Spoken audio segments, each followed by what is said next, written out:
The first time Yates Ryder laid eyes on the woman standing in his yard, he thought he might be suffering from desert fever.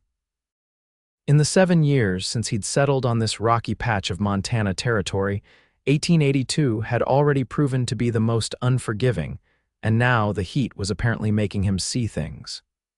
"Who the hell are you?" he called out, his voice raspy from disuse. The words felt strange in his mouth, shaped for another human ear after so long. The woman didn't startle. She merely turned toward him, her honey-colored hair catching the last light of sunset. "I'm Beatrice Orwell," she said simply. "And I believe you're the man they call the ghost of Serpent Creek." Yates tightened his grip on his Winchester. "That's not my name." "No, I expect it isn't." Her voice carried the hint of an Eastern accent.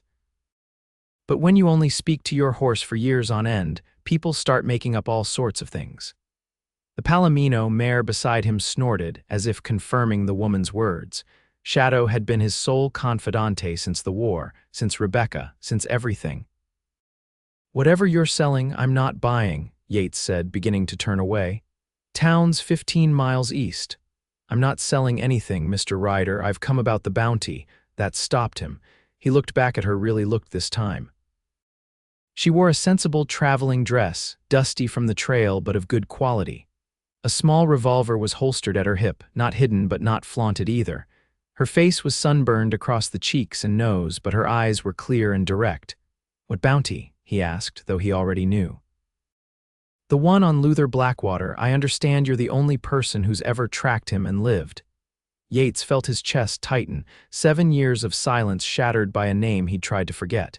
"You've wasted your time, Miss Orwell." "Mrs.," she corrected, "though not anymore." Something in her tone made him pause. "Blackwater killed your husband." It wasn't a question, but she nodded anyway, "among others. I've been following his trail for 8 months. Yates turned to his horse.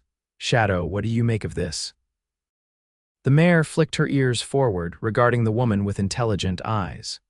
"He killed my son too," Beatrice Orwell added quietly. "He was only 19. Yates closed his eyes briefly. When he opened them, he found himself gesturing toward his cabin. "It'll be dark soon. You can sleep in the lean-to. We'll talk in the morning." "Thank you," she said simply. That night, for the first time in years, Yates spoke words meant for human ears, though they were directed at his mare as always. "What do you think she really wants, girl?" "Nobody tracks Blackwater unless they've got a death wish." Shadow munched her oats, offering no opinion. "Yeah," Yates muttered. "That's what I figured too." When dawn broke, he found Beatrice already awake, brewing coffee on his own stove. The domesticity of it struck him like a physical blow. "Hope you don't mind," she said, pouring a cup and extending it to him. "Seemed the least I could do for the hospitality." He accepted the cup wordlessly, then took a sip. It was good, better than the bitter brew he usually made. "You tracking Blackwater for the bounty money?" he asked finally. "No." She poured herself a cup and leaned against the rough-hewn table. "I'm tracking him because if I don't, no one else will. The law's given up. The Pinkertons won't touch it. Even the other bounty hunters have moved on to easier prey.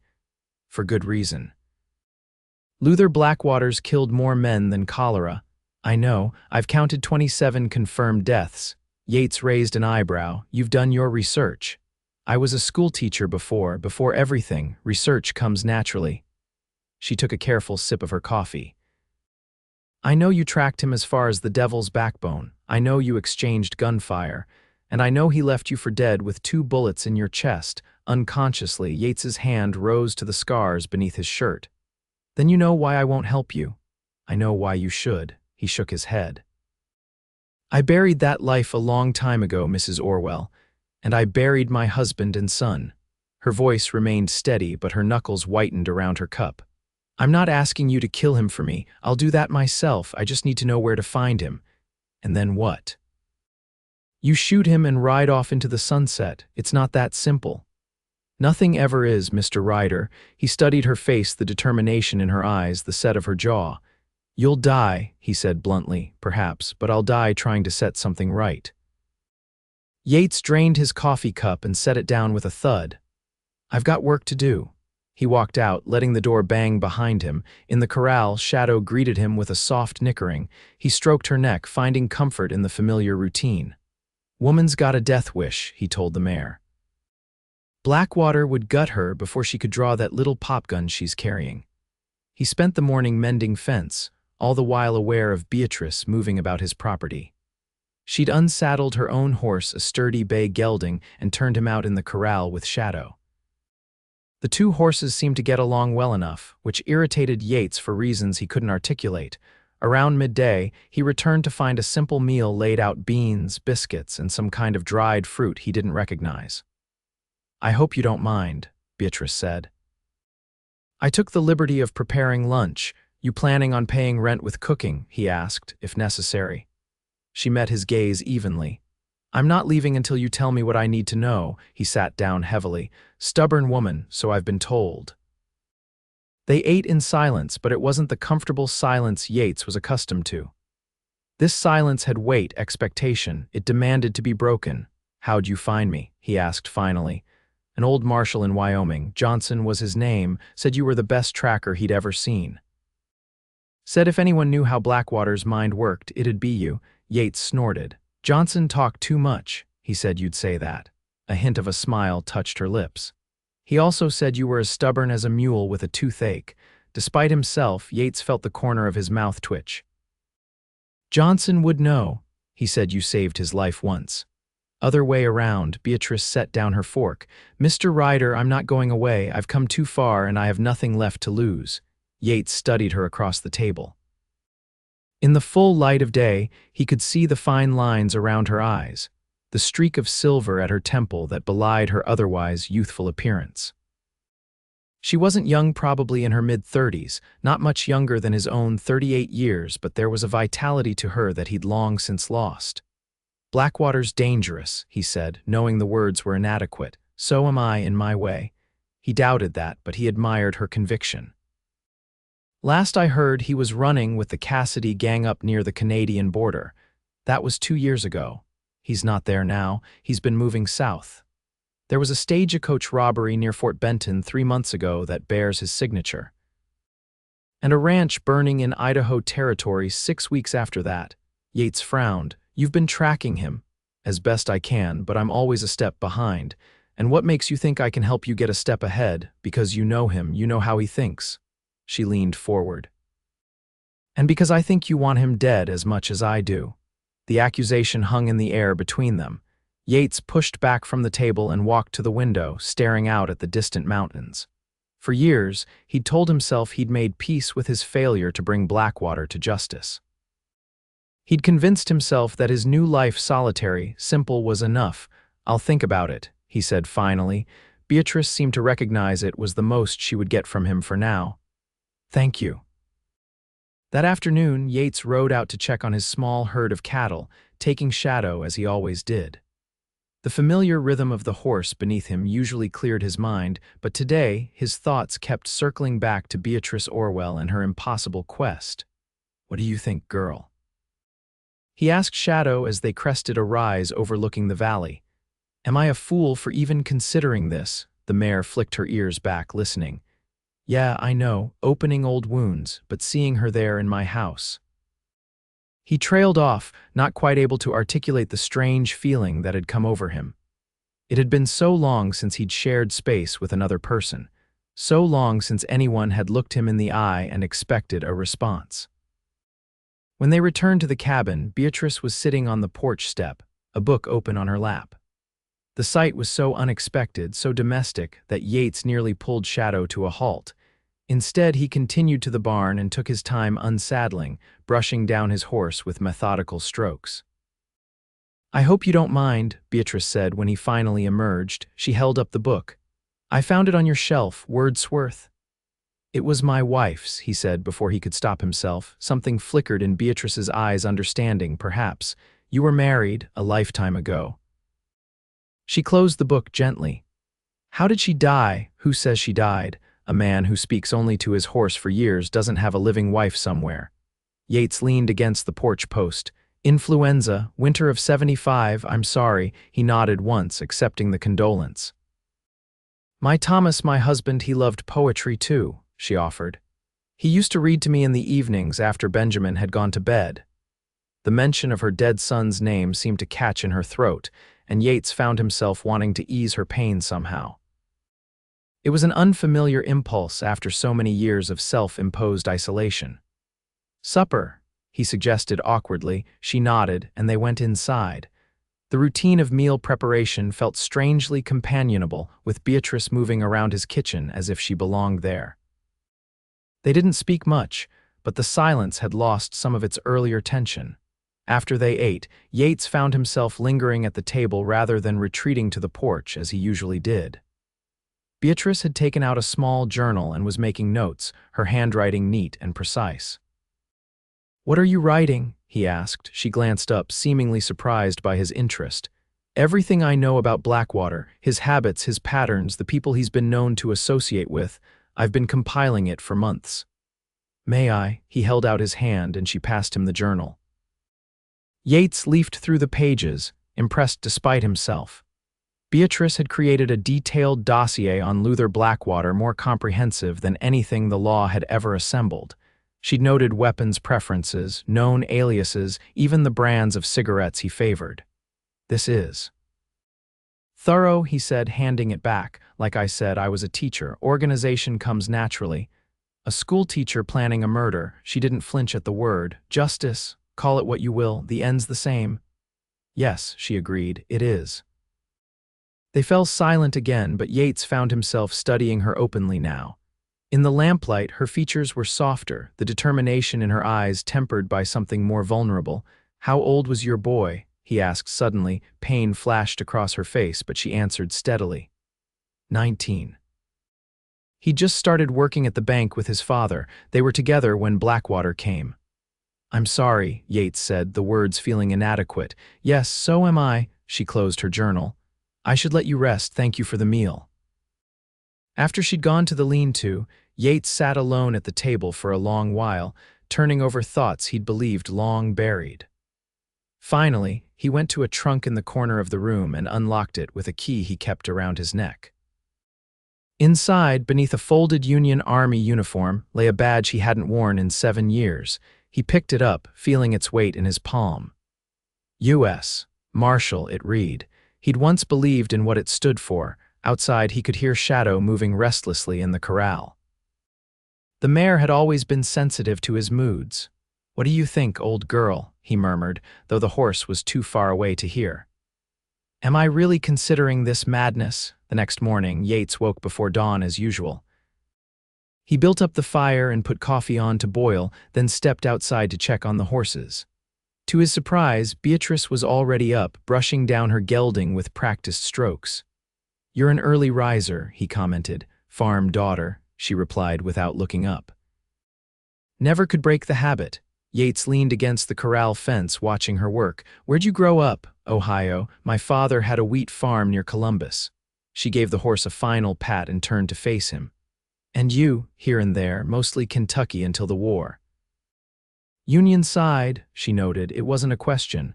"That obvious?" The accent gives you away, just a trace, but it's there. Yates nodded, impressed by her perception. "Coffee's on if you want some." They sat on the porch with their cups, watching the sky lighten. The morning was cool, but Yates could tell it would be another scorcher by midday. "I've been thinking about what you said," he began. "About Blackwater." Beatrice turned to look at him, her expression cautiously hopeful. "I won't go after him with you," Yates said. "I can't. But I'll tell you what I know, help you work out where he might be headed next." She studied his face for a long moment. "That's more than I had yesterday, thank you." After breakfast, Yates spread a map on the table. "Last confirmed sighting was Idaho, you said?" "Yes." "A ranch burning near the Sawtooth Mountains." He nodded, tracing routes with his finger. "Blackwater's always been predictable in his unpredictability. He zigzags, but with purpose." He tapped a spot in eastern Wyoming. "If I were hunting him, I'd look here. There's a town called Bitter Creek. He's got connections there, a woman named Clara who runs the saloon. A sweetheart, more like a sister. They grew up together in an orphanage in Missouri. She's always provided him sanctuary when things get too hot." Beatrice made a note in her journal. "And you think he'd risk going there, knowing it's a connection someone could trace?" "He thinks no one knows about Clara except him." I only found out because I tracked him there once years ago, watched from a distance but never moved in." "Why not?" Yates's expression darkened. "Too many innocent people around. Blackwater doesn't care who gets caught in the crossfire." She nodded, understanding. "So Bitter Creek, that's about a week's ride from here, if the weather holds and you push hard, longer if you're cautious." Beatrice studied the map. "I should leave tomorrow then." Something tightened in Yates's chest at the thought. It made no sense, he barely knew this woman, but the prospect of returning to his solitary existence suddenly seemed bleaker than it had before. "You could wait out the worst of the heat," he suggested. "Start in a few days." She looked up, surprise evident in her expression. "I thought you'd be eager to see the back of me." "I've gotten used to the cooking," he said gruffly. A small smile touched her lips. "Is that so? Besides, your horse could use the rest." It wasn't entirely a lie. The bay did look tired from what must have been a long journey. "I suppose a day or two wouldn't make much difference," she conceded. They spent the rest of the morning going over the map, with Yates pointing out likely routes and places Blackwater might hole up. Beatrice took meticulous notes, asking smart questions that sometimes made Yates reconsider his own assumptions. "You'd have made a good marshal," he commented at one point. She laughed, a sound so unexpected it made him stare. "I doubt the government would agree. Their loss." Around midday, dark clouds began building to the west and Yates frowned at the sky. "Storm coming. We should bring in the horses." They worked together to secure the animals and batten down the property, moving with an efficiency that surprised him.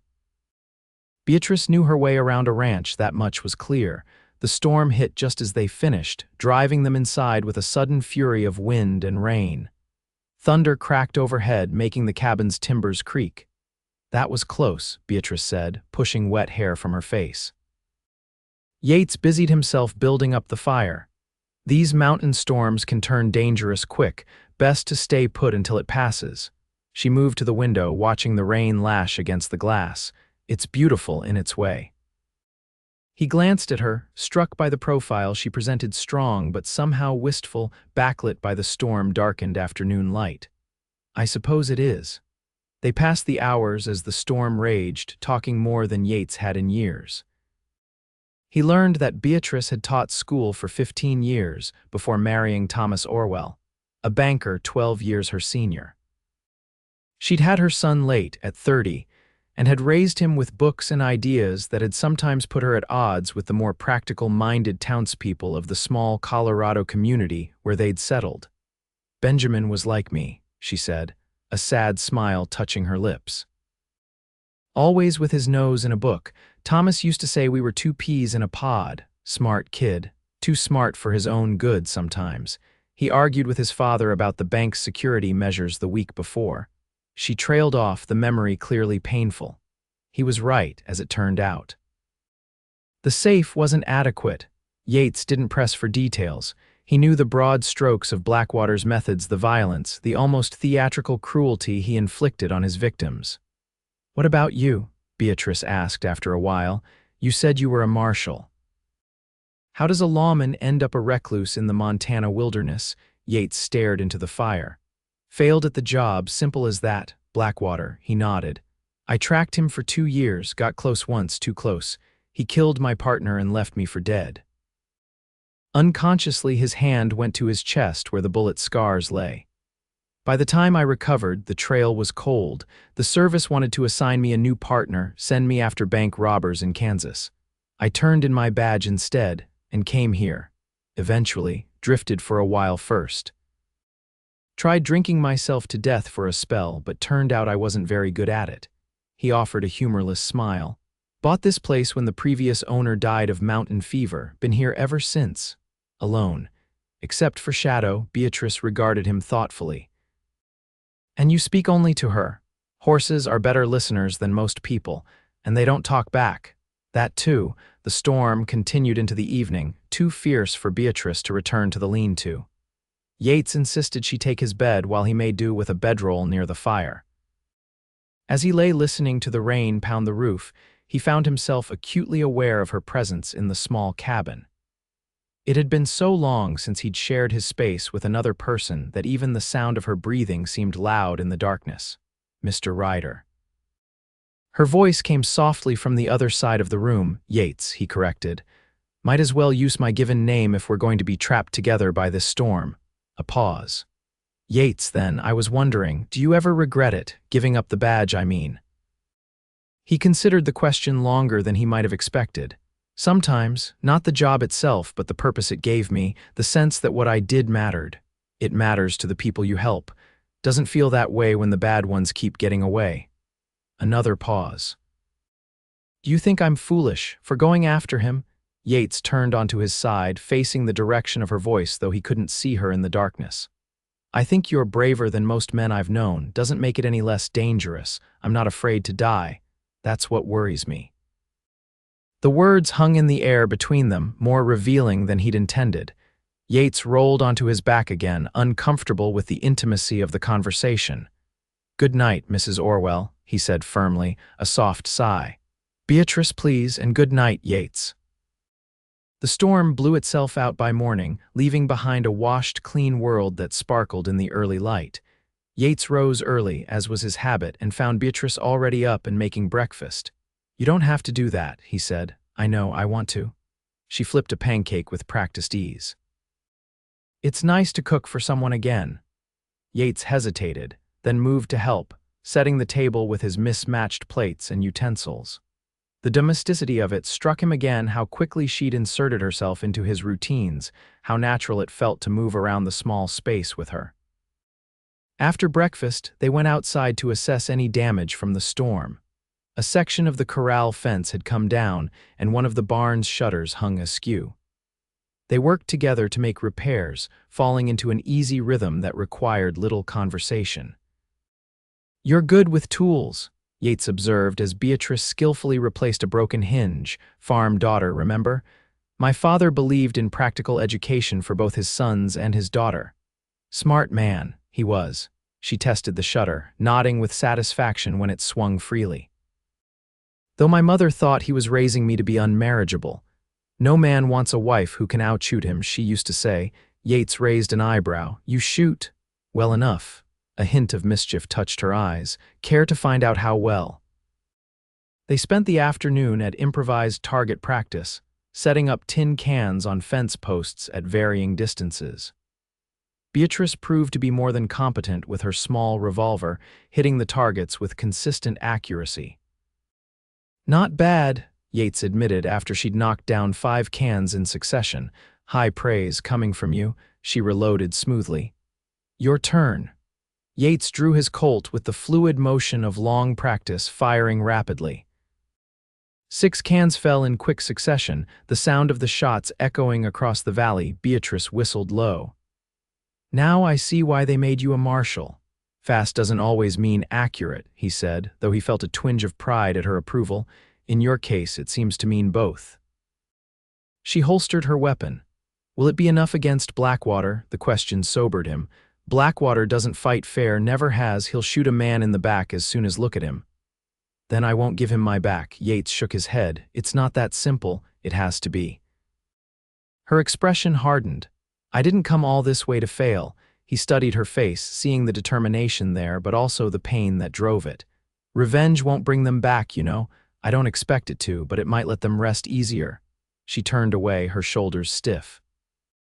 "And it might let me sleep through the night again."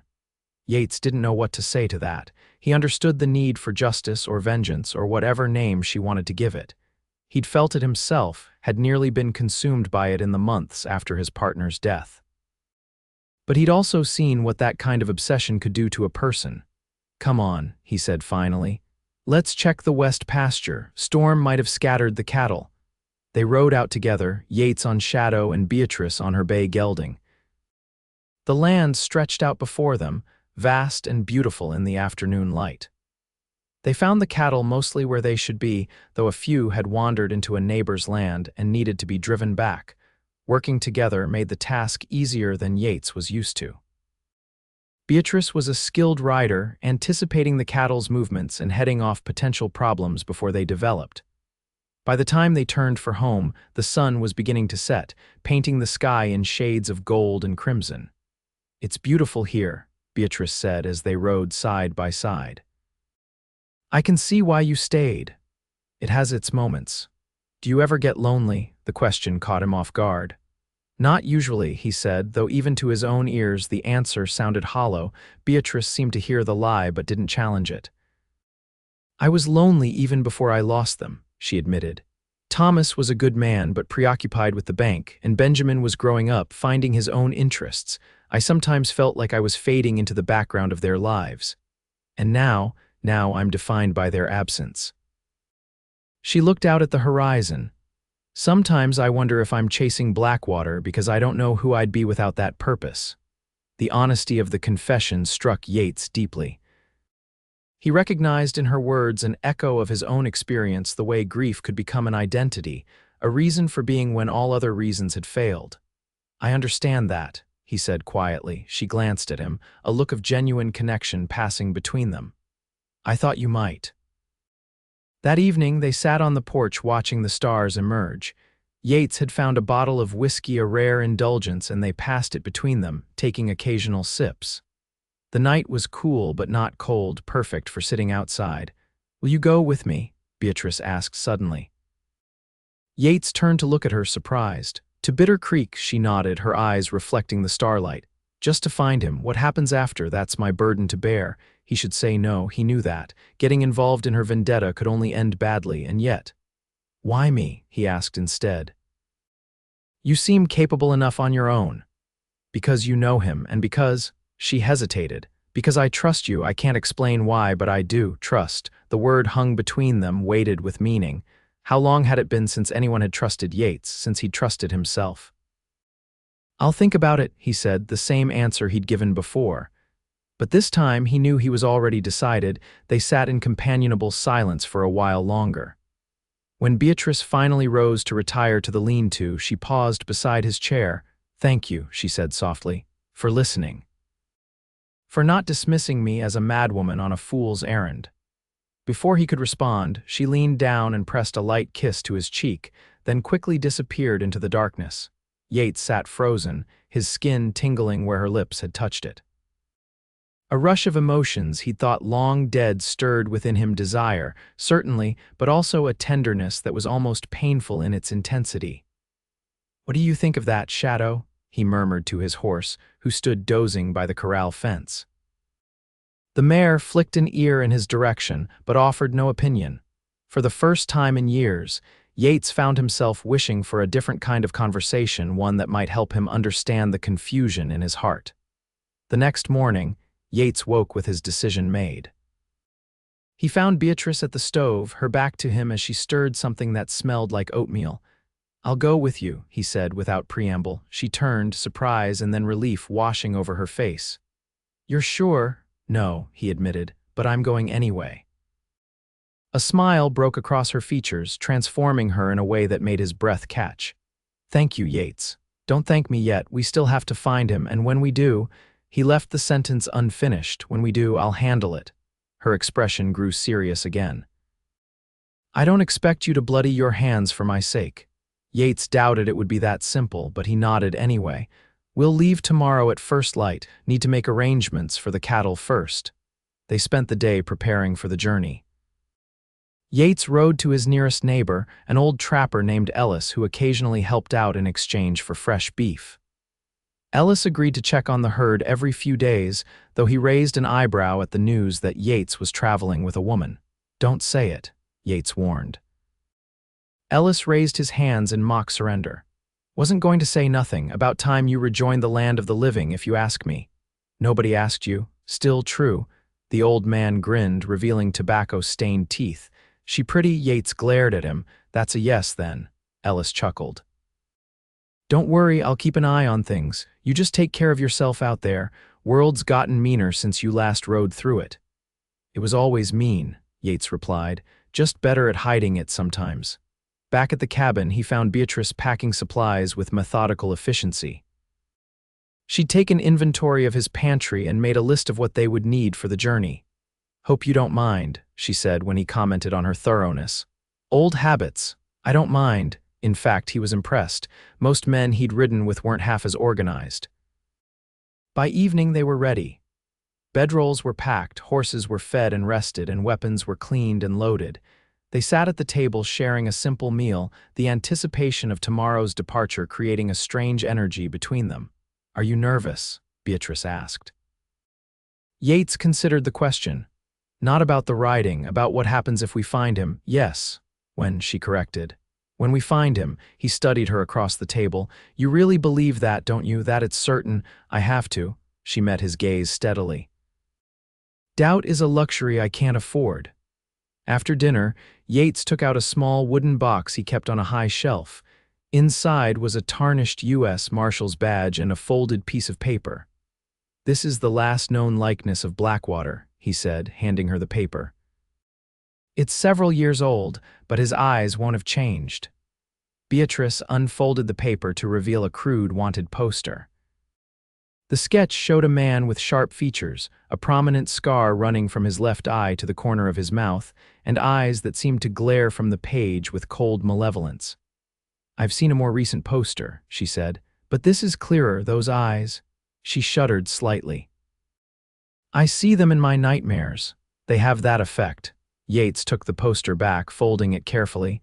"We should try to sleep. Tomorrow will be a long day," but sleep proved elusive for Yates. He lay on his bedroll near the fire, listening to the night sounds of the cabin, the settling of timber, the occasional pop from the dying embers, and from outside, the soft nickering of the horses in the corral. His mind raced with thoughts of the journey ahead, of Blackwater, and most persistently, of Beatrice. There was something about her that had gotten under his skin in a way he hadn't experienced in years. Her determination, her intelligence, the vulnerability she tried so hard to hide, all of it drew him in despite his best efforts to maintain emotional distance. "Fool," he muttered to himself. "Old fool." Morning came too quickly and not soon enough. They ate a hasty breakfast, then loaded the horses as the first light of dawn broke over the eastern ridge. Yates took a last look at his cabin, wondering when or if he would see it again. "Having second thoughts?" Beatrice asked, watching him. "No, just saying goodbye," she nodded, understanding. "It's a good place. It'll wait for you." "Maybe." He swung up into the saddle. "Let's ride." They set a steady pace, not pushing the horses but making good time on the well-traveled trail that eventually connected to the main road east.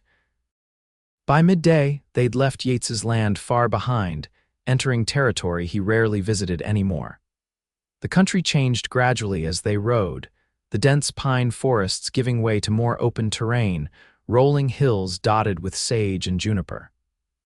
They stopped briefly to rest the horses and eat a cold lunch, then continued on until dusk began to settle over the land. "There's a creek about a mile ahead," Yates said. "Good place to make camp." They found the spot just as the last light was fading from the sky. The creek burbled pleasantly over smooth stones, and a stand of cottonwoods offered some shelter from the wind that had picked up as evening approached. Working together, they quickly established a camp. Beatrice gathered firewood while Yates tended to the horses, and soon they had a small fire crackling in a ring of stones. The flames cast dancing shadows across their faces as they sat side by side, sharing a meal of jerky and hardtack. "Tell me about your wife," Beatrice said suddenly. Yates looked up, startled by the request. "Why?" "Because I'd like to know, because she was important to you." She poked the fire with a stick, sending sparks spiraling into the darkness. "Because I've told you about Thomas and Benjamin, but you rarely speak of her." He was silent for so long that Beatrice began to think he wouldn't answer. Finally, he set aside his plate and stared into the flames. "Her name was Rachel. We met in '67, just after the war. I was drifting, trying to find my place in a world that had changed while I was away fighting. She was a widow, lost her husband at Gettysburg." His voice grew softer, memories evident in his tone. "She ran a boarding house in a little town in Kansas. I stopped there meaning to stay a night or two, ended up staying 2 years. She must have been special. She was." A faint smile touched his lips. Strong-minded, didn't suffer fools, but kind too in her way. She'd feed any stray that came to her door, human or animal. "How did you end up in Montana?" "I took the marshal's job in '69. She didn't want to leave Kansas. At first her husband was buried there, but eventually she agreed. We had 5 good years before the influenza took her. His expression darkened. I was away when she fell ill, tracking a horse thief across the territory. By the time I got the message and returned, she was already gone. I'm sorry, Beatrice said softly. Yates nodded once, accepting the sympathy. What about you? How did you meet your husband? He came to speak at the school where I taught. He was the new bank manager in town, very proper and formal. All the other teachers fluttered around him, but I thought he was dreadfully dull. She smiled at the memory. He later told me he noticed me because I was the only woman in the room who didn't seem impressed by him. Smart man. He was, in his way, not passionate or adventurous, but steady, reliable. She hugged her knees to her chest. I didn't love him wildly when we married, but I grew to love him deeply over time. He was a good father to Benjamin. They fell silent, each lost in memories of the people they had loved and lost. The fire crackled, sending up occasional sparks that briefly illuminated their thoughtful faces before disappearing into the vast starry sky above.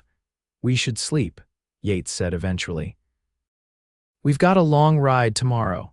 Beatrice nodded, but neither of them moved immediately. There was a comfort in sitting together that neither seemed eager to break. Finally, she reached out and briefly touched his hand.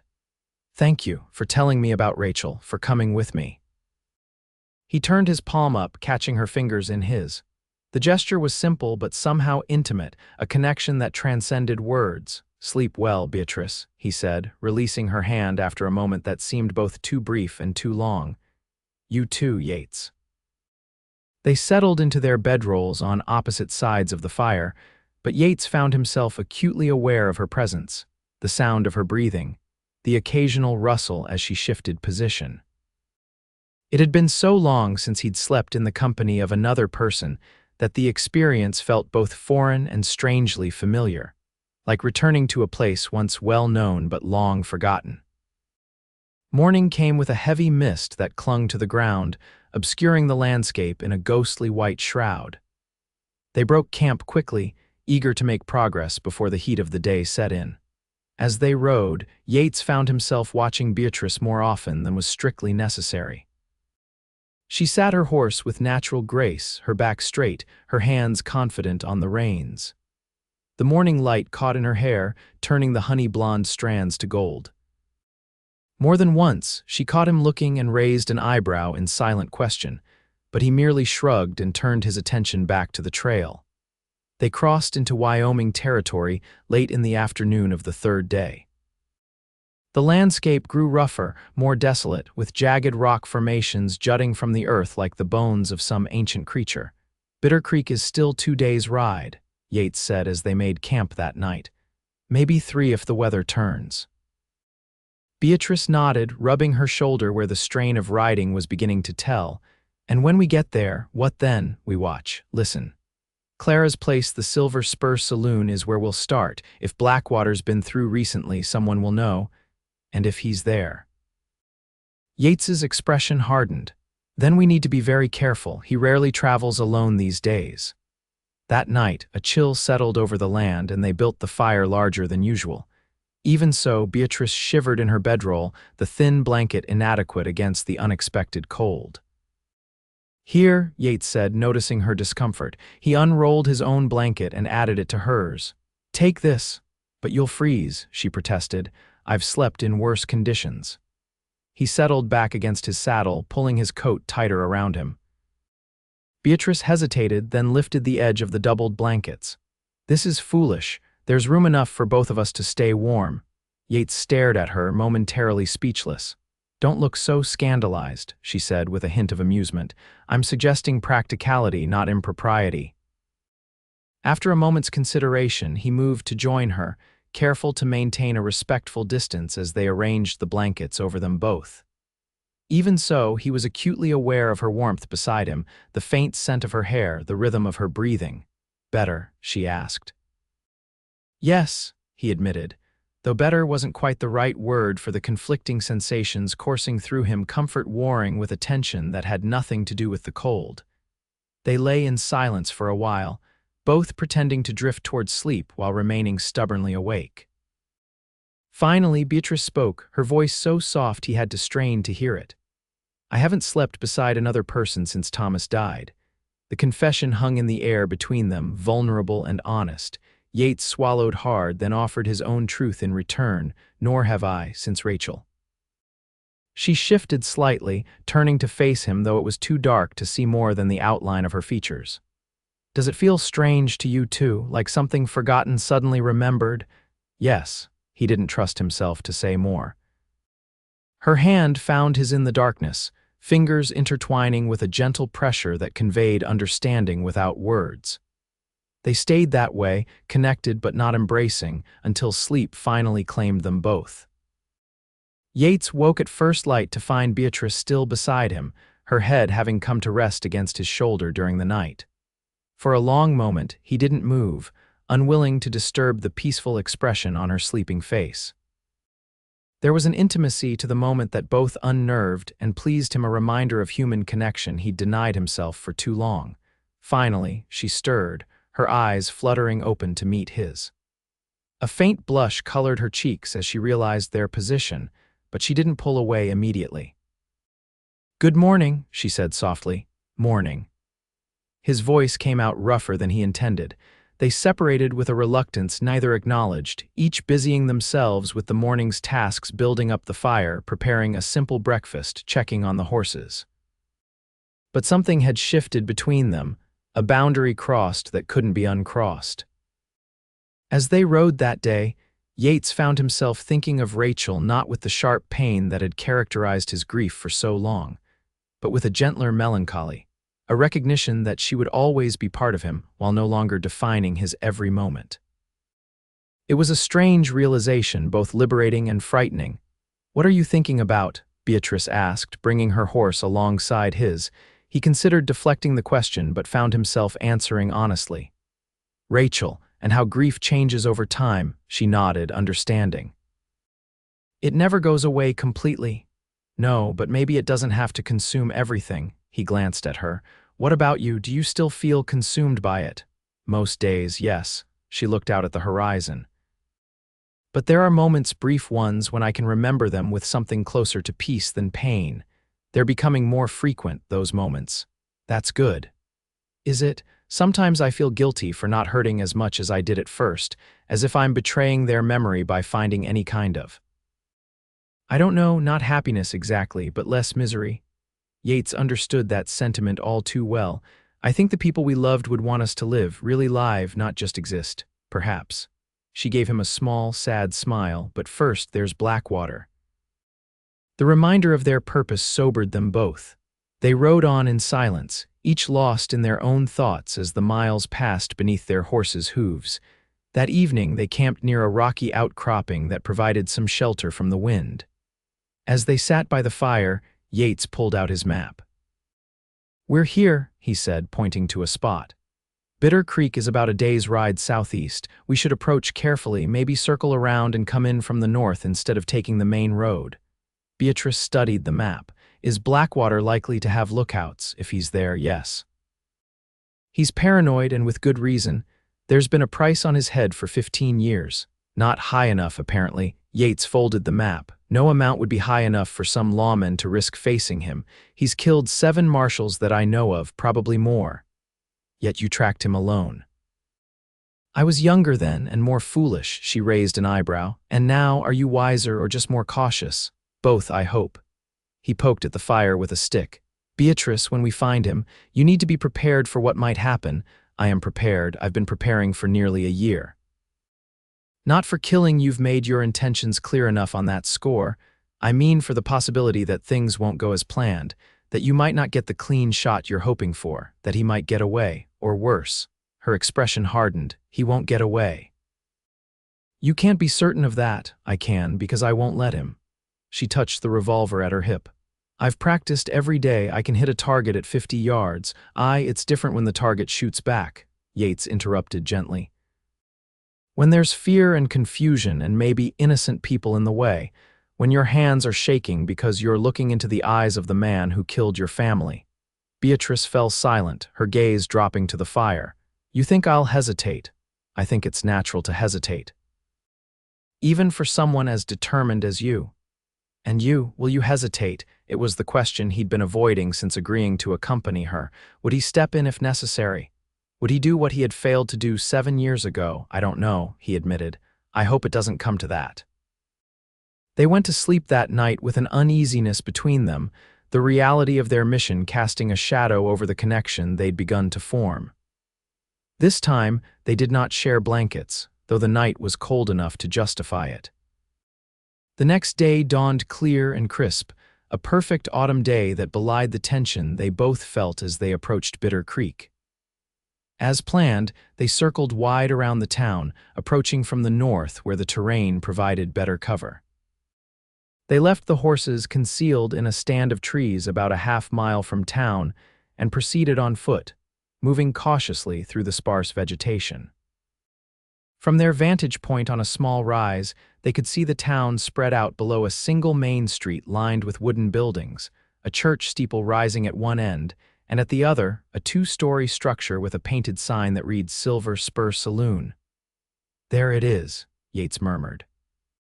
Clara's place. They watched for a while, observing the rhythm of the town.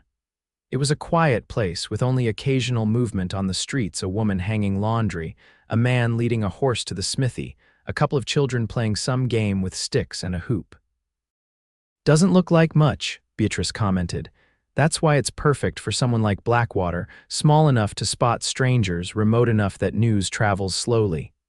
Yates frowned, scanning the buildings. We need to get closer but carefully. If he's here, he'll have eyes watching. They made their way down the slope, using the natural contours of the land for cover.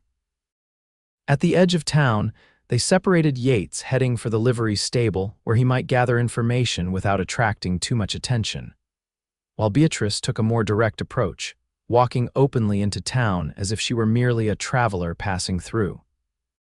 They had agreed to meet behind the church in 2 hours, regardless of what they discovered. Yates watched her go with a sense of unease, admiring her courage but fearing her directness might draw unwanted attention. At the livery, Yates found the stable boy, first a lanky youth of about 16 who eyed him suspiciously until Yates produced a silver dollar. Looking for information, Yates said, flipping the coin idly between his fingers. About recent visitors to town. The boy's eyes followed the coin. What kind of visitors? The kind that might make trouble or have trouble following them. Mister, everybody who comes through Bitter Creek is either running from something or looking for something. The boy shrugged. Not my business either way. Yates let the coin drop into the boy's palm. Any strangers in town now? The boy pocketed the money quickly. Couple, man came in 3 days ago, keeps to himself, stays at the Silver Spur, has a bad scar on his face. Yates felt his heart rate quicken. Anyone with him? 2 others, mean-looking fellows. They drink a lot, but Clara keeps them in line. Anyone else new in town? Just a lady came in on the stage yesterday, schoolteacher type, staying at the boarding house. The boy grinned. Pretty for an older woman. Yates kept his expression neutral, though he felt a flicker of concern. If Beatrice had been noticed, others might be talking about her too. Thanks, kid. He turned to go, then paused. One more thing, the man with the scar he armed, to the teeth, mister, wouldn't cross him if I was you. Yates nodded, unsurprised but troubled. He made his way carefully toward the church, keeping to the shadows where possible. His instincts, dormant for so long, were now fully alert, warning him of danger at every turn. Beatrice was already waiting behind the church, her expression tense. He's here, she said without preamble. I saw him through the saloon window. Yates nodded. I heard with 2 companions. 3, there's another one upstairs with Clara. Her voice was tight, controlled. He hasn't changed much from the wanted poster, older, grayer, but those eyes, I'd know them anywhere. Did he see you? No. I was careful. Yates studied her face, noting the paleness of her skin, the determined set of her jaw. What now? Now we wait for the right moment. She touched her revolver. When he's alone. He's rarely alone, Beatrice. And in a town this small, there's no clean way to do this without witnesses. She frowned. What are you suggesting? We need to draw him out, away from town. Yates thought quickly. There's an old trapper's cabin about 5 miles west of here. If he thought there was something valuable there, something worth his while he might come. Like what? Money, gold. Yates paused. Or a woman he believes is alone and vulnerable. Beatrice's eyes widened. You want to use me as bait? No, he said firmly. Absolutely not. But we could spread a rumor, a wealthy widow passing through, staying at the cabin because she doesn't trust banks. She considered this. It might work, but how do we get the rumor to him specifically? Through Clara. She'll tell him anything interesting that might mean profit. They spent the rest of the day planning, working out the details of their trap. Yates would plant the rumor with Clara, playing the role of a down-on-his-luck prospector looking to earn a quick dollar by sharing information. Beatrice would ride ahead to the cabin, prepare it, and wait. I don't like leaving you alone out there, Yates said as they prepared to separate. I won't be alone for long. She checked her revolver one last time, and I'm not afraid. You should be. Fear keeps you sharp. He hesitated, then reached out to touch her arm. Be careful. If anything happens to you, she covered his hand with hers. Nothing will happen. We'll end this and then. The unspoken question hung between them, and then what? Neither had thought beyond their immediate goal, beyond Blackwater. And then we'll figure out what comes next, Yates said softly. Beatrice nodded, her eyes meeting his with an intensity that made his breath catch. Together, it was a loaded question, one he wasn't sure he was ready to answer. But standing there, looking into her determined face, he couldn't imagine returning to his solitary existence. Together, he agreed. She smiled, a genuine smile that transformed her features and made her look younger, less burdened. Impulsively, she leaned forward and kissed him, not on the cheek this time, but briefly, softly, on the lips. For luck, she whispered, then turned and walked away before he could respond. Yates stood frozen for a moment, touched by the unexpected gesture. Then he collected himself and headed toward the Silver Spur Saloon, mentally rehearsing the story he would tell Clara. The saloon was half full when he entered, mostly local men nursing drinks after a day's work. A few glanced up as he pushed through the batwing doors, but most paid him little attention. Yates spotted Blackwater immediately seated at a corner table with his back to the wall, a position that gave him a clear view of the entire room. Two rough-looking men flanked him, both armed and watchful. Yates felt a surge of cold hatred at the sight of the man who had killed his partner, who had left him for dead, who had murdered Beatrice's family and so many others. It took all his self-control to turn away, to move casually to the bar as if he hadn't noticed the notorious outlaw. Clara herself was tending bar, a tall, handsome woman in her 40s with streaks of gray in her dark hair and sharp eyes that missed nothing. She looked Yates over with professional assessment. What'll it be, stranger? Whiskey. The good stuff, if you've got it. Yates placed a gold coin on the bar, more than enough for several drinks. Clara's eyebrow rose slightly at the sight of the money. She reached below the bar and produced a bottle finer than what was displayed on the shelves behind her. This do? Perfect. He watched as she poured, aware that Blackwater was observing him from across the room. Quiet town you've got here. Quiet enough. Clara pushed the glass toward him. Just passing through, heading west. Thought I'd rest up a day or two. He sipped the whiskey, nodding appreciatively. Nice place you have. Gets by. She began wiping down the bar, but her attention remained on him. What line of work you in, Mr. Ellis? Tom Ellis. He adopted a slight Western drawl different from his natural speech. Bit of this, bit of that. Was a guide for a while, taking fancy folks into the mountains to hunt. Not much call for that around here. No, madam, that's why I'm heading west. He leaned in slightly, lowering his voice. Though I did just guide an interesting party out this way, widow woman heading to San Francisco. Rich as Croesus, from what I could tell. Clara's hands stilled on the bar. Is that so? Yes, madam. Traveling with a strongbox she wouldn't let out of her sight. Didn't trust banks, she said. Yates took another sip of whiskey. Odd bird. Insisted on staying at that old trapper's cabin west of town instead of the boarding house. Said she liked her privacy. Widow traveling alone with valuables. Clara looked skeptical. That's asking for trouble. Not entirely alone. Had a manservant with her, but he took sick in the last town. She left him there to recover, said she'd send for him when she reached San Francisco. Yates shrugged. Her business, not mine. I got paid either way. He could see Clara processing the information, weighing its potential value. After a moment, she refilled his glass without being asked. "On the house," she said, "for the interesting conversation. Much obliged." Yates raised the glass in a small toast. "To generous hostesses." Clara's eyes flicked briefly toward Blackwater's table, then back to Yates. "You staying in town tonight, Mr. Ellis? Thought I might." "Any rooms available here? Sorry, all full up. Try the boarding house down the street." It was a dismissal, and Yates took it as such. He finished his drink, left another coin on the bar, and nodded a goodbye. As he walked out, he could feel Blackwater's cold eyes following him, assessing, calculating. Outside, Yates took a circuitous route to where they'd left the horses, careful to make sure he wasn't followed. Once mounted, he rode openly out of town, heading east as if continuing his journey. Only when he was well out of sight did he circle back, taking a roundabout path toward the trapper's cabin where Beatrice waited. He found her making preparations, positioning furniture to provide cover, checking sightlines from the windows, loading extra ammunition for her revolver. Did it work? She asked as soon as he entered. "I think so." Clara took the bait. "She'll tell him, if only to curry favor." Beatrice nodded, her expression grim but determined. "How soon?" "Tonight, most likely. Blackwater's not one to let an opportunity pass."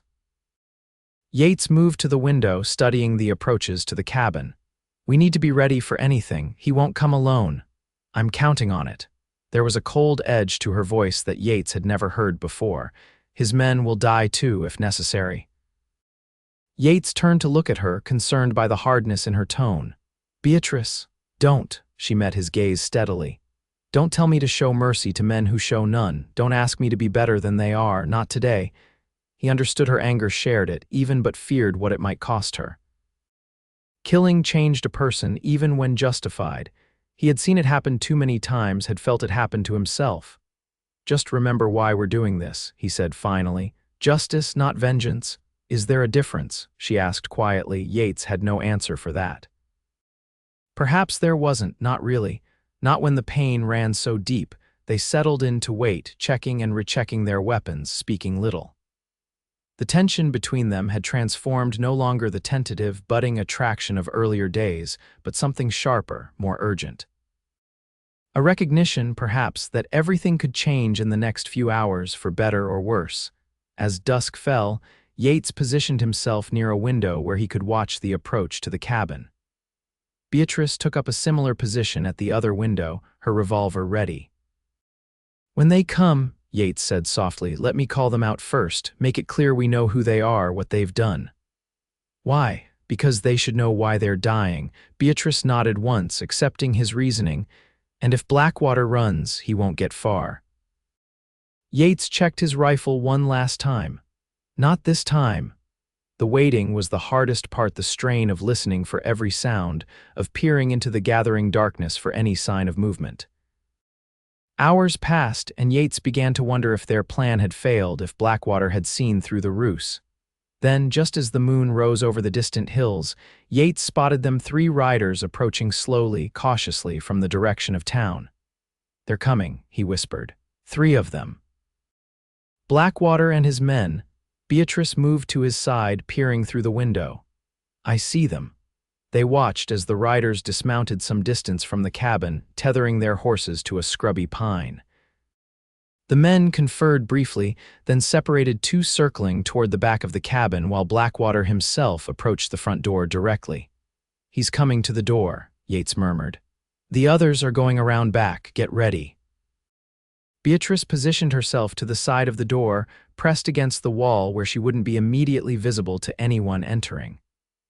Yates took up a position across from her, his rifle aimed at the door. They heard the creak of footsteps on the porch, then a knock, polite, almost gentlemanly. When there was no answer, a voice called out, smooth and cultured. "Hello, is anyone home? I'm afraid my companions and I have lost our way. Might we trouble you for directions?" The performance might have been convincing to an unsuspecting traveler, but to Yates, who knew Blackwater's methods, it was chillingly familiar. This was how it always began, with courtesy, with a pretense of normalcy.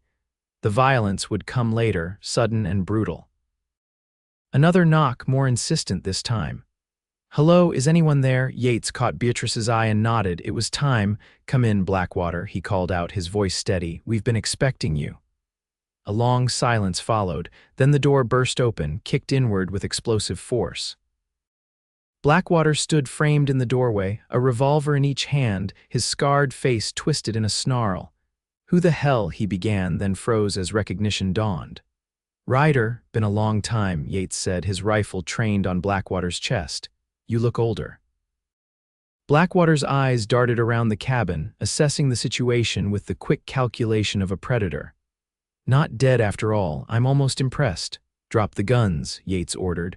"Call off your men at the back. This ends tonight." A cold smile spread across Blackwater's face. "I don't think so, Marshal. Or is it former Marshal now? I heard you'd lost your nerve after our last encounter." From the back of the cabin came the sound of breaking glass, one of Blackwater's men attempting to enter through a window. Yates didn't flinch, keeping his focus on the man before him. "Last chance," he warned. "Drop the guns." Blackwater's smile widened. "You always were predictable, Ryder, always playing by the rules." His gaze shifted slightly, catching sight of Beatrice pressed against the wall. "And who's this, new partner or something more personal?" "I'm Beatrice Orwell," she said, stepping forward, her revolver leveled at Blackwater's head. "You killed my husband and son in Colorado, First National Bank, last year." Recognition flickered in Blackwater's eyes, followed by a cruel amusement. "The banker's wife, I remember now." "He begged for his life. The boy, too." Yates saw the rage flash across Beatrice's face, saw her finger tighten on the trigger. "Beatrice, don't!" A shot rang out, but not from Beatrice's gun. One of Blackwater's men had fired through the back window, the bullet splintering wood near Yates's head. In the same instant, Blackwater dove to the side, both revolvers blazing as he sought cover behind an overturned table. Chaos erupted. Yates fired at Blackwater but missed as the outlaw rolled away. Beatrice ducked behind a wooden chest as bullets tore through the space where she had been standing. From outside, Blackwater's men continued firing through the windows, forcing Yates and Beatrice to keep their heads down. "Back door," Yates shouted over the gunfire. "We're pinned down here," Beatrice nodded, understanding his plan. They needed to get outside, to flank Blackwater's men rather than remain trapped in the cabin. They crawled toward the rear of the cabin, keeping low to avoid the bullets still flying through the windows. Yates reached the back door first, easing it open a crack to peer outside. One of Blackwater's men was visible, crouched near a woodpile about 20 yards away. "Cover me," Yates whispered to Beatrice. "I'll take him, then you follow." She nodded, positioning herself to fire through the partially open door. Yates counted silently to 3, then burst through the door, firing as he ran for the cover of a nearby water trough. His first shot missed, but the second caught Blackwater's man in the shoulder, spinning him around with a cry of pain. Beatrice was right behind Yates, firing steadily at the wounded man to keep him pinned down as they both reached the relative safety of the trough. From inside the cabin, they could hear Blackwater shouting orders to his remaining man. "We need to split up," Yates said urgently. "Circle around, catch them in a crossfire." "What about Blackwater? He's mine." The coldness in his voice matched hers from earlier. "Go, be careful." Beatrice hesitated for just a moment, then squeezed his arm once before darting away into the darkness, moving toward the front of the cabin. Yates went the other way, using the shadows to conceal his approach as he circled toward the wounded man by the woodpile. The gunfire had momentarily ceased, creating an eerie silence broken only by the groans of the injured outlaw. From the front of the cabin, a shot rang out, followed by a cry of pain. Beatrice had found her target. Yates quickened his pace, worried now about leaving her alone with Blackwater still unaccounted for.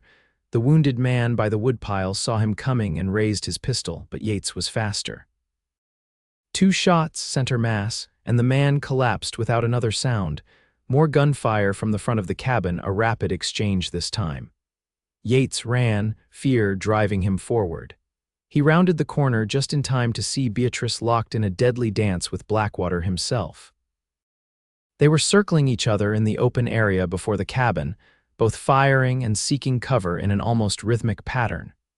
Yates raised his rifle, trying to get a clear shot at Blackwater, but the two were moving too quickly, changing positions in the dim moonlight. Then Beatrice stumbled, her foot catching on an exposed root. Blackwater saw his opportunity and lunged forward, firing as he came. Beatrice cried out, falling backward, and Yates's heart nearly stopped. "No," he roared, charging forward with no thought for his own safety. Blackwater whirled at the sound, bringing his revolver to bear on this new threat. Yates fired first, his shot catching Blackwater in the arm and causing his return fire to go wide. But the outlaw was remarkably fast, adjusting his aim even as he staggered from the impact. They fired simultaneously, Yates feeling the burn as Blackwater's bullet grazed his side, his own shot catching the outlaw in the chest. Blackwater stumbled backward but remained upright, raising his gun for another shot. Before he could fire, another shot rang out. Beatrice had regained her feet, her revolver steady despite the blood staining her left sleeve. Her bullet struck Blackwater in the back, driving him forward onto his knees. Yates approached cautiously, his rifle trained on the wounded outlaw. Blackwater looked up at him, blood bubbling from his lips, his eyes still defiant. "Finish it," he rasped. "If you've got the stomach for it." Yates glanced at Beatrice, who had moved to stand beside him. Her face was pale but composed, her revolver still aimed at Blackwater's head. "This is for my husband," she said quietly. "For my son, for everyone you've ever hurt." Blackwater laughed, a wet, choking sound. "Do it then, won't bring them back." "No," she agreed, "but it will stop you from taking anyone else's family." She fired once, the sound unnaturally loud in the sudden stillness. Blackwater collapsed forward, his body twitching once before going still forever. For a long moment, neither Yates nor Beatrice moved or spoke. The reality of what had just happened, of what they had done together, seemed to hang in the air between them. Finally, Yates reached out and gently lowered Beatrice's still raised revolver. "It's over," he said softly. "He's gone." She nodded, her expression unreadable in the moonlight. "Are you hurt?" "Just a graze." "You?" "The same, shoulder." She gestured vaguely at her bloodied sleeve. "Not serious." Yates wanted to pull her into his arms, to hold her and reassure himself that she was truly all right, but something in her demeanor held him back. She was staring at Blackwater's body with an expression of mingled relief and confusion, as if uncertain what to feel now that her mission was complete. "We should go," he said instead. "The shots will have been heard in town. Someone might come to investigate." Beatrice nodded, finally tearing her gaze away from the dead outlaw. "Yes, of course." They gathered their horses, which had fortunately remained tethered where they'd left them despite the gunfire. Neither spoke as they mounted up and rode away from the cabin, leaving Blackwater and his men for whatever law might come to investigate. They rode through the night, pushing the horses harder than was wise, but driven by a mutual need to put distance between themselves and what had happened. By dawn, they were exhausted, the adrenaline of the fight long since faded, leaving only fatigue and the nagging pain of their wounds. They made camp by a small stream, far from any trail or settlement. Yates insisted on tending to Beatrice's injury first, cleaning the bullet graze and bandaging it with strips torn from his spare shirt. "Thank you," she said, watching as he worked, "for coming with me, for helping me finish it." Yates nodded, concentrating on the bandage. "Are you?" "How do you feel?" She considered the question seriously. "Empty in a way, as if I've been running for so long that I don't know how to stop." She looked up at him, her eyes searching his face. "Is that strange?" "No." He secured the bandage and sat back. "It's normal. The purpose that's driven you is gone now. It takes time to find a new one." "What was yours after you recovered from your wounds?" Yates thought about it. Survival at first, just getting through each day, then the ranch, making something from nothing. He paused. But it wasn't enough. "Not really. That's why I spoke only to Shadow for so long. It was easier than admitting I was half alive. And now," her voice was soft, hesitant, he met her gaze directly, "now I'm remembering what it's like to feel fully alive again." The words hung between them, weighted with meaning. Beatrice reached out, her fingers brushing lightly against his cheek in a gesture that felt both questioning and affirming. "So am I," she whispered. Yates caught her hand, holding it against his face for a moment before turning to press a kiss into her palm. It was a gesture of tenderness, of promise, and he felt her tremble slightly in response. "What happens now?" she asked. "That depends on you." He released her hand reluctantly. "You could go anywhere, do anything, you're free now." "Free." She tested the word as if it were unfamiliar.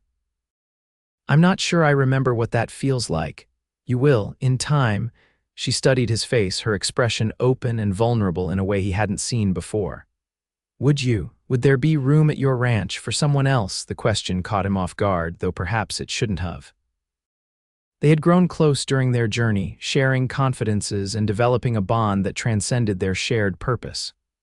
But still, it was one thing to travel together with a common goal, another entirely to contemplate a shared life. "It's not much of a place," he said carefully. "Remote, rough. The winters are hard.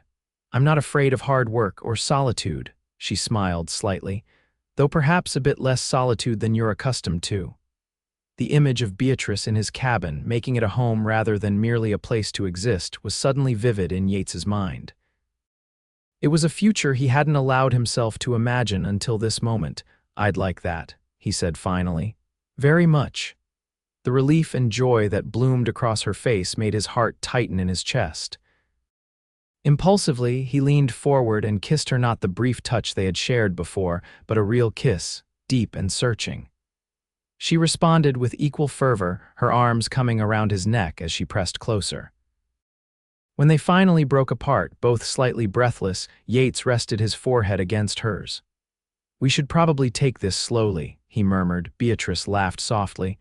"We've faced death together. I think we're beyond slowly, don't you?" He smiled, conceding the point. "Still, we have time now. No need to rush." "Time," she repeated, wonder in her voice. "That's a gift I hadn't counted on." They slept that day, exhausted from the night's events and the emotional aftermath. When they woke as evening approached, they made the decision to continue traveling through the night, putting as much distance as possible between themselves and Bitter Creek before news of Blackwater's death spread. As they rode, side by side under a canopy of stars, Yates found himself talking more than he had in years, sharing stories of his time as a marshal, of the good moments with Rachel, of his hopes for the ranch once he returned. Beatrice listened, occasionally offering stories of her own teaching adventures, her childhood on the Ohio farm, memories of Benjamin that made her smile despite the pain. It was a 3-day ride back to Yates's ranch, during which they grew more comfortable with each other, the tentative attraction that had been building throughout their journey blossoming into something deeper. They stole kisses during rest stops, held hands as they sat by the campfire, and on the final night, shared a bedroll without pretense of practicality, finding comfort and joy in each other's arms. When they finally crested the rise overlooking Yates's valley, the sight of his small cabin in the distance brought an unexpected lump to his throat. It looked different somehow, viewed through new eyes, not as a refuge from the world, but as a potential home for two people building a future together. "It's beautiful," Beatrice said, reining in her horse beside him. "I can see why you love it here." Yates glanced at her, struck by how right she looked against the backdrop of his land, as if she belonged there, had always belonged there. "It'll be more beautiful with you in it," she smiled, reaching over to take his hand. "Let's go home then." The word echoed in his heart as they rode down the slope toward the cabin. Home, not just a place to exist, but truly home. As they approached, Shadow nickered a greeting from the corral where Ellis had been caring for her. Yates dismounted and went to the mare, stroking her neck affectionately. "Hello, old girl," he said. "I've brought someone to meet you properly." Beatrice joined him at the fence, holding out a hand for the horse to sniff. "Hello, Shadow, I've heard so much about you." The mare regarded her with intelligent eyes, then gently butted her head against Beatrice's palm in what seemed like approval. Yates felt a smile tug at his lips. "She likes you," he said. "She's a good judge of character. High praise indeed." Beatrice stroked the horse's muzzle. "I hope we'll become good friends."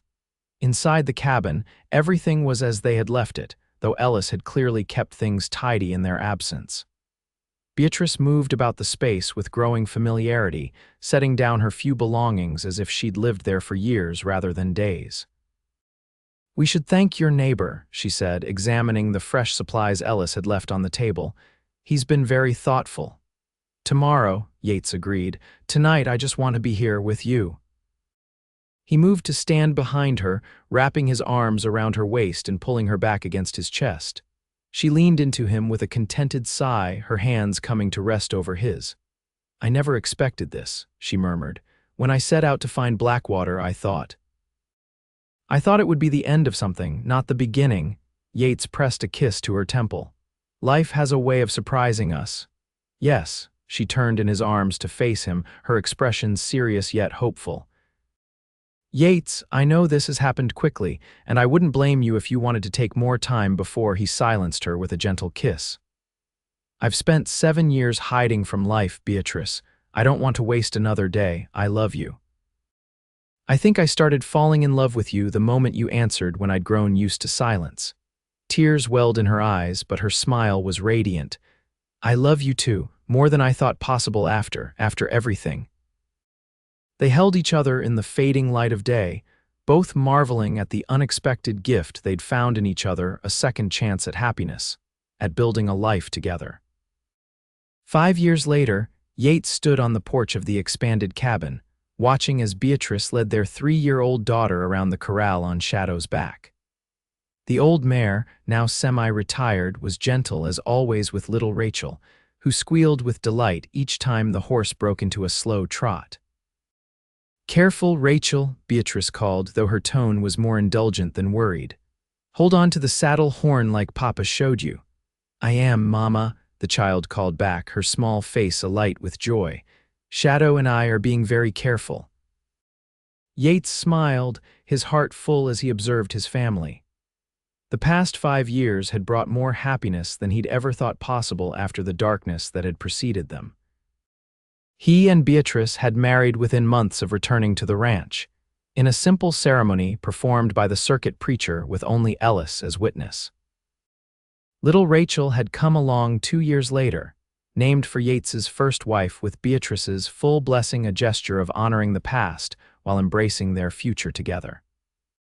The ranch had prospered too, expanding with the addition of more cattle and better grazing land purchased from a neighbor who decided to move east. They'd hired help for the busier seasons, a young cowhand named Michael, who was sweet on the new schoolteacher in the nearest town, and occasionally Ellis's nephews when extra hands were needed. Beatrice had started a small school for the children of neighboring ranches, teaching 3 days a week in a converted barn. Her reputation as an excellent educator had spread, bringing students from as far as 20 miles away. She was respected in the community not only for her teaching, but for her kindness and strength qualities Yates had recognized in her from the beginning. As for Yates himself, he had found a balance he'd never thought possible, still valuing the peace and solitude of ranch life, but no longer hiding from human connection. He spoke freely now, not just to Shadow or Beatrice, but to neighbors, to the hands, to little Rachel who hung on his every word. The nightmares about Blackwater had faded for both of them over time. Occasionally, Beatrice still woke in the night, reaching for Yates with a momentary panic that dissipated as soon as she felt his solid presence beside her. And sometimes, on the anniversary of that final confrontation, Yates found himself restless, second-guessing decisions made in the heat of the moment. But these episodes grew less frequent, less intense as the years passed. "Papa, look," Rachel called, waving enthusiastically. "I'm riding all by myself." Beatrice had stepped back, allowing the child to sit alone on Shadow's back, though she kept a hand near the bridle. The mare stood perfectly still, seeming to understand the importance of her responsibility.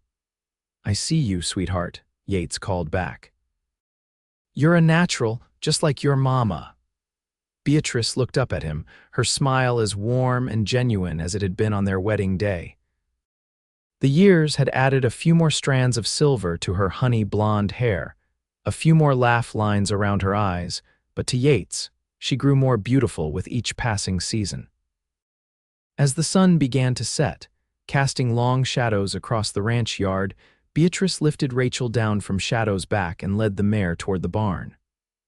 The child skipped ahead, chattering excitedly about her riding adventure and all the places she would go when she was older and could ride by herself. Yates stepped off the porch to meet them, scooping Rachel up into his arms as she ran to him. "Did you see me, Papa? Did you see how good I was?" "I sure did, little one. You'll be outridden me before we know it." He kissed her cheek, then set her down. "Go on inside and wash up for supper. Mama and I will be right in." As Rachel darted toward the cabin, Yates turned to Beatrice, who was unsaddling Shadow with practiced ease. He moved to help her, their hands working in the synchronized rhythm of long partnership. "She's fearless," Beatrice commented, nodding toward the cabin where their daughter had disappeared. "Just like her father," Yates chuckled, "and stubborn like her mother." "I prefer determined." Beatrice's eyes twinkled with humor. "Determined, then." He finished with the saddle and turned to face her fully. "Have I told you today how glad I am that you found me?" "You have." She stepped closer, sliding her arms around his waist. "But I don't mind hearing it again." "I'm glad you found me," he murmured, drawing her closer. "Glad you answered when I'd forgotten how to speak to anyone but Shadow. Glad you stayed." "Forever," she reminded him, rising on tiptoe to brush her lips against his. "I promised I'd stay forever, remember?" "I remember." He kissed her properly then, still marveling at how right it felt, how completely she had become essential to his life. "Best promise anyone ever made me." They walked toward the cabin together, arm in arm, as the first stars began to appear in the darkening sky. Inside, Rachel waited, along with the warm, welcoming home they had built together, a far cry from the lonely shelter it had once been. As they reached the door, Yates paused, looking back at the land that had once been his solitary refuge and was now the foundation of a future brighter than he'd dared to dream. Shadow watched them from the corral, her familiar presence a reminder of the journey that had brought them here. "Thank you," he whispered, though whether to the horse, to Beatrice, or to whatever fate had brought them together, even he couldn't say. Beatrice squeezed his hand, understanding without words. "Come on," she said softly. "Let's go in. We're home," and they were truly, completely home.